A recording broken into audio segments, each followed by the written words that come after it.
झारखंड के इतिहास में ऐसे आज के इस दौर में एक भी विधायक का नाम बताइए। अरे विधायक की तो छोड़िए, हम अपने जान को हथेली में लेके घूम रहे हैं। जिस दिन 2 बजे रात को हम बेरमो में आए, हमारी गाड़ी में हमारा एक भी अंगरक्षक नहीं था। वे लोग सोच चुके थे। हमने कहा कोई दिक्कत नहीं है। हमने केवल ड्राइवर को फोन किया, वो भी अपने ससुराल में थे। क्योंकि आपको भी मालूम है मेरे घर में इतना जगह नहीं है कि हम 4 लोगों को ठहरने के लिए बोल सके। बगल में हमारे एक मित्र का घर है, वहीं रात रहने के लिए हम जाते हैं। वो विधायक है। हम कौन से 50 समितियां हैं। आप अपने आप को एक कीजिए। आज अपने निजी स्वार्थ का त्याग कीजिए। आज अपने मन के मतभेद को त्याग कीजिए। क्योंकि आज अगर नहीं समझे तो याद रखिएगा आने वाले 20 सालों में, अरे आज तो कम से कम आपके हिस्से की बात कोई कर पा रहा है, आपकी हक की बात कोई बोल पा रहा है। आने वाले दिन जब बोलेंगे ना तो शायद आपकी जबान काट ली जाएगी, बिल्कुल काट ली जाएगी। ये कौन सा रूप था? आप ही बताइए, कौन सा रूप था प्रशासन का? देखा था ना आपने। अरे पुलिस तो छोड़िए, पानी बरसाने वाली गाड़ी थी, आंसू गोला छोड़ने वाली गाड़ी थी, रपड़ गोली छोड़ने वाली गाड़ी थी, अग्निशमक की गाड़ियां थी, जैसे मानो किसी आतंकवादी से लड़ाई में आए हैं। इतने बेशरम, इतने निर्लज्ज हो चुकी है आज यहाँ सिस्टम। एक विधायक है हम, ठीक है, हमारे समर्थकों ने गलत किया था, सही किया था, वो अलग विषय है। लेकिन प्रशासन का ये रूप, ये कौन सा संवैधानिक तरीका है भाई? एक महज मामूली क्वार्टर का विषय था। ऐसे ऐसे क्वार्टर धनबाद बोकारो में गिनेंगे तो शायद 1 लाख के आसपास होगा, 1 लाख आसपास होगा। एक मामूली क्वार्टर के लिए जो प्रशासन ने अपना एक घृणित चेहरा दिखाया, बिल्कुल ये घृणित चेहरा था प्रशासन का, ये नफरती चेहरा था प्रशासन का, ये असंवैधानिक अमानवीय चेहरा था प्रशासन का। एक विधायक के साथ जब वो इस प्रकार का व्यवहार कर सकते हैं तो सोचिए आम ग्रामीण रैयत विस्थापितों का क्या हश्र होगा आने वाले सालों में। इसलिए आज मैं तमाम रैयतों से, जिन्होंने किसी परियोजना में, किसी कल कारखाने में, कि डीवीसी की परियोजना हो या सीसीएल पीसीसीएल की परियोजना हो, जिन्होंने अपनी जमीन देने का काम किया है, आज उन्हें एक मंच में आने की आवश्यकता है। मैं आपसे यह आह्वान करने आया हूं। ऐसा टीम बनाकर आई थी जैसे मानो वो रैयतों से नहीं बल्कि किसी आतंकवादियों से मुकाबला करने आए हैं। क्या हाल होगा आपको सोच के देखिए। एक विधायक है हम, ठीक है, हमारे समर्थकों ने गलत किया था, सही किया था, वो अलग विषय है। लेकिन प्रशासन का ये रूप, ये कौन सा संवैधानिक तरीका है भाई? एक महज मामूली क्वार्टर का विषय था। ऐसे ऐसे क्वार्टर धनबाद बोकारो में गिनेंगे तो शायद 1 लाख के आसपास होगा, 1 लाख आसपास होगा। एक मामूली क्वार्टर के लिए जो प्रशासन ने अपना एक घृणित चेहरा दिखाया, बिल्कुल ये घृणित चेहरा था प्रशासन का, ये नफरती चेहरा था प्रशासन का, ये असंवैधानिक अमानवीय चेहरा था प्रशासन का। एक विधायक के साथ जब वो इस प्रकार का व्यवहार कर सकते हैं तो सोचिए आम ग्रामीण रैयत विस्थापितों का क्या हश्र होगा आने वाले सालों में। इसलिए आज मैं तमाम रैयतों से, जिन्होंने किसी परियोजना में, किसी कल कारखाने में, कि डीवीसी की परियोजना हो या सीसीएल पीसीसीएल की परियोजना हो, जिन्होंने अपनी जमीन देने का काम किया है, आज उन्हें एक मंच में आने की आवश्यकता है। मैं आपसे यह आह्वान करने आया हूं। आज मैं एक विधायक हूं, एक 30 साल का युवा, एक सुनहरा सपना, एक सुनहरी जिंदगी हमारे सामने। लेकिन आज उस जिंदगी को ठोकर मार के हम कांटों की ताज को स्वीकार करते हैं।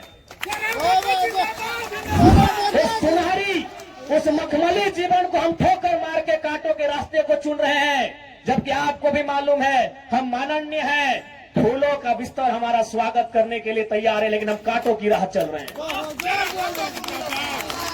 आज प्रत्येक दिन दर्जनों ठेकेदारों का फोन आता है, बैठेंगे विधायक जी।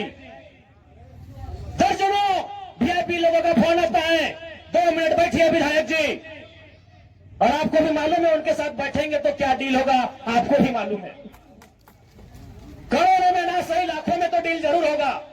यानी एक मखमली बिस्तर को हम ठोकर मार के कांटों के साथ चल रहे हैं। किसके लिए? झारखंड की वंचित आवाम के लिए हम चल रहे हैं। आज क्या कमी होगी, एक माननीय को क्या कमी हो सकती है भाई? हमें आवास मिलेगा, गाड़ी की सुविधा मिलेगी, टीए मिलेगा, हर प्रकार की सुविधा मिलेगी, भत्ता मिलेगा, हवाई यात्रा मिलेगा, रेलवे की यात्रा मिलेगी और लाखों रुपए की सैलरी मिलेगी। दरकिनार करते उस ऐशो आराम के जीवन को ठोकर मारते हुए हम आपके बीच विधायकी के साथ साथ अपनी जान को हथेली में लेके घूम रहे हैं। बताइए तो झारखंड के इतिहास में ऐसे आज के इस दौर में एक भी विधायक का नाम बताइए। अरे विधायकी तो छोड़िए, हम अपने जान को हथेली में लेके घूम रहे हैं। जिस दिन 2 बजे रात को हम बेरमो में आए, हमारी गाड़ी में हमारा एक भी अंगरक्षक नहीं था। वे लोग सोच चुके थे। हमने कहा कोई दिक्कत नहीं है। हमने केवल ड्राइवर को फोन किया, वो भी अपने ससुराल में थे, क्योंकि आपको भी मालूम है मेरे घर में इतना जगह नहीं है कि हम 4 लोगों को ठहरने के लिए बोल सके। बगल में हमारे एक मित्र का घर है, वहीं रात रहने के लिए हम जाते हैं, वो विधायक है। हमने तुरंत कहा कि अगर हम अपने अंगरक्षक को लेने के लिए जाएंगे तो शायद 10 से 15 मिनट का लेट होगा, उतना देर में हम कम से कम डुमरी की दूरी पार कर जाएंगे। 20 किलोमीटर हम 15 मिनट में सफर कर जाएंगे, इसलिए अंगरक्षक को सोने दीजिए, हम अकेले आएंगे। हम अपने जान को, अपने जीवन को हथेली में रख के चल रहे हैं। किस लिए? ताकि आज झारखंड की शोषित वंचित जनता को न्याय मिल सके। तो आप इतना तो कर सकते हैं, एक 30 साल का लड़का अपने आराम के जीवन को छोड़कर, ऐसो आराम को छोड़कर आज आपके लिए कांटों के रास्ते में चलने के लिए तैयार है। आप कम से कम ये जो 15, 16, 50, 60 समितियां बना के रखे हैं विस्थापन के नाम में, क्या एक नहीं कर सकते हैं? आप जिस दिन एक करेंगे, इनको यहां से उखाड़ के फेंक देंगे। अब कीजिए। आज बीएसएल में भी हम जाते हैं, वहां 52 समितियां हैं। विस्थापन मोर्चा, विस्थापन क्रांतिकारी मोर्चा, विस्थापन उलगुलान मोर्चा, तो विस्थापन इनकलाब मोर्चा, 52 से 50 समितियां हैं। आप अपने आप को एक कीजिए। आज अपने निजी स्वार्थ का त्याग कीजिए। आज अपने मन के मतभेद को त्याग कीजिए, क्योंकि आज अगर नहीं संभले तो याद रखिएगा आने वाले 20 सालों में, अरे आज तो कम से कम आपके हिस्से की बात कोई कर पा रहा है, आपकी हक की बात कोई बोल पा रहा है। आने वाले दिन अगर बोलेंगे ना तो शायद आपकी जबान काट ली जाएगी, बिल्कुल काट ली जाएगी। ये कौन सा रूप था? आप ही बताइए, कौन सा रूप था प्रशासन का? देखा था ना आपने? अरे पुलिस तो छोड़िए, पानी बरसाने वाली गाड़ी थी, आंसू गोला छोड़ने वाली गाड़ी थी, रबड़ गोली छोड़ने वाली गाड़ी थी, अग्निशमक की गाड़ियां थी, जैसे मानो किसी आतंकवादी से लड़ाई में आए हैं। इतने बेशरम, इतने निर्लज्ज हो चुकी है आज यहां सिस्टम। आज हो सके आज भी मेरी बातों को कुछ लोग तोड़ मोड़ के प्रस्तुत करेंगे कि विधायक के बोल सुनिए। अरे उनको नहीं मालूम है विस्थापन का दर्द क्या होता है। अगर वे विस्थापन को अध्ययन कर लेते तो शायद ये बोली बोलने का अवसर नहीं देखते। इसलिए आज मैं आपको स्पष्ट कहना चाहूंगा, और मैंने विधायक बनने से पहले ही कहा था, मैंने सांसद का चुनाव लड़ने से पहले ही कहा था कि आज जो हाल मैं देखता हूं पूरे झारखंड का, आज जो मैं अफसरशाही का व्यवहार देखता हूं, आज जो मैं प्रबंधन की मनमानी देखता हूं, मैंने बहुत दुखी होकर कहा था कि मैं पीएचडी का स्कॉलर हूं, लेकिन मैं शायद इस बात को आप लोग मेरा गलत कहें, लेकिन मैं कह रहा हूं कि कोयलांचल में रहने वाले लोग जो विस्थापित लोग हैं, वो हम दो, हमारे दो नहीं, 2 बच्चों को एक्स्ट्रा जन्म दीजिए और उनको केवल और केवल विद्रोह की भावना के साथ तैयार कीजिए कि आपको बदला लेना है। बिल्कुल इस मेरी बात से बहुत सारे लोगों को आपत्ति होगी कि माननीय कैसा बोल रहे हैं, लेकिन उनको क्या मालूम कि जिस जमीन को हमारे बाप दादा ने 1970 में दिया है, हमारे बाबूजी मर गए, लेकिन आप भी जवान बेटा वो बुढ़ापे की चला गया है, लेकिन इंसाफ नहीं मिल पाया। और ये तो गनीमत है।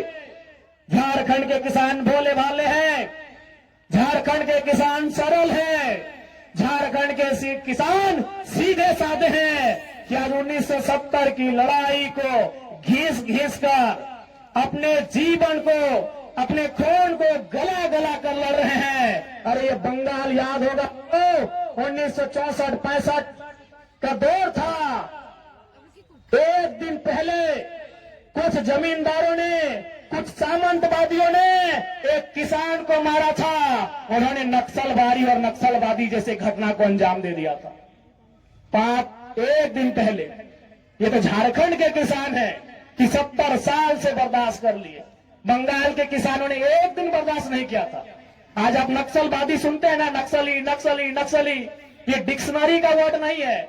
नक्सली कोई पूरा वर्ड नहीं है। नक्सली बुरा हो सकता है, नक्सली वर्ड बुरा वर्ड नहीं है। नक्सली एक्चुअल में, वास्तव में बंगाल में दार्जिलिंग जो क्षेत्र है, वहां एक गांव है, उसका नाम है नक्सलवाड़ी।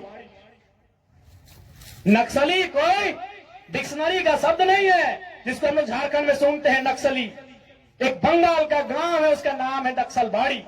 उसी गांव में घटना घटी थी। किसानों को कुछ जमींदारों ने, जमींदार को आप प्रबंधन से ही तुलना कर सकते हैं, जमींदार को आप प्रशासन से तुलना कर सकते हैं, तो कुछ जमींदारों ने, उस किसान का नाम था जंगल संथाल, लगभग 6 फुट ऊंचाई का वो किसान था, उसका नाम था जंगल संथाल। उस किसान के कुछ साथियों को लाठी डंडे से पीटने का काम किया था। बदले में एक ऐसा क्रांति आती है, उसे आप नेगेटिव कहिए, पॉजिटिव कहिए, वो भी सही नहीं है कि आज उसे नक्सलवाद, नक्सली और नक्सलवादी का नाम दिया गया। वे किसानों की घटना थी। अरे उसकी तुलना में तो झारखंड के लोग सीधे साधे भोले भाले लोग हैं। आज 70 साल से पीस रहे हैं, आज 70 साल से घिस रहे हैं। आज कई पीढ़ियां बर्बाद हो गई। आंखों के सामने बूढ़ी माँ इलाज के अभाव में तड़प तड़प के मर गई।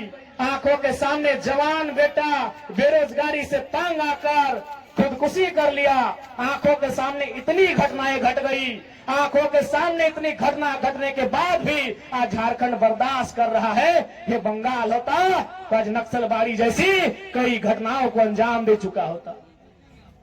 फिर भी